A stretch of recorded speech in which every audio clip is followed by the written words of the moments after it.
আমরা আমাদের দলের পক্ষ থেকে 70 অনুচ্ছেদের সংশোধনী এইভাবেই প্রস্তাব করেছি। আমাদের 31 দফাতেও সেই বিষয়টা আছে, তার আগে ভীষণ 2030তেও আমাদের সেই বিষয়টা ছিল, তবে সেখানে একদম খুঁটিনাটি উল্লেখ করা ছিল না। আমরা 31 দফার ভিত্তিতে এবং সংস্কার কমিশনে যে রিপোর্টটা আমরা জমা দিয়েছিলাম এবং পরবর্তীতে সেই কম্পাইল্ড রিপোর্টের উপর ভিত্তি করে জাতীয় ঐক্যমত্য কমিশনের সাথে যে আলাপ হয়েছে, সেখানে আমাদের অবস্থান একই আছে। যেমন অর্থ বিল, আস্থা ভোট, সংবিধান সংশোধনী সংক্রান্ত এবং জাতীয় নিরাপত্তার প্রশ্ন জড়িত আছে, সেই বিষয়গুলো বাদে অন্য সকল বিষয়ে সংসদ সদস্যগণ স্বাধীনভাবে তাদের মতামত ব্যক্ত করতে পারবেন এবং ভোটাধিকার প্রয়োগ করতে পারবেন নিজের দলের বিরুদ্ধে। সেই বিষয়টা আছে।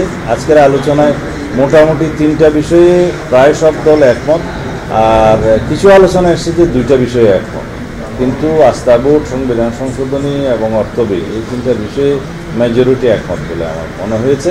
এবং এই জায়গায় যদি জাতীয় সনদ স্বাক্ষরিত হয় এই অবস্থায়, তাহলে আমাদের দলের অবস্থান হচ্ছে যে আমরা আরও একটি বিষয় যেটা উল্লেখ করেছি, জাতীয় নিরাপত্তার বিষয়টি, যেমন যুদ্ধ পরিস্থিতি যখন সৃষ্টি হয় সেই সময়ে যদি নিজের দলের লোকেরাই বিরুদ্ধে বলবে, তখন দেশের নিরাপত্তা ভিন্ন হবে। যেখানে বিরোধী দলের সকলকে আস্থায় নিয়েই সেই সমস্ত যুদ্ধ পরিস্থিতিগুলো মোকাবেলা করার নিয়ম, এটা ওয়ার্ল্ড ওয়াইড প্র্যাকটিস। সেই জন্য আমরা নোট অফ ডিসেন্ট দিয়ে সেই জায়গাটা অন্তর্ভুক্ত করে রাখবো এবং আমাদের নির্বাচনী ম্যানিফেস্টোতেও সেটা উল্লেখ থাকবে। ফর নাও যে 3টার মধ্যে ঐক্যমত হয়েছে, যদি হয় সেই জায়গাতে আমরা হয়তো স্বাক্ষর করতে পারি, এটাতে আমরা একমত। ধন্যবাদ।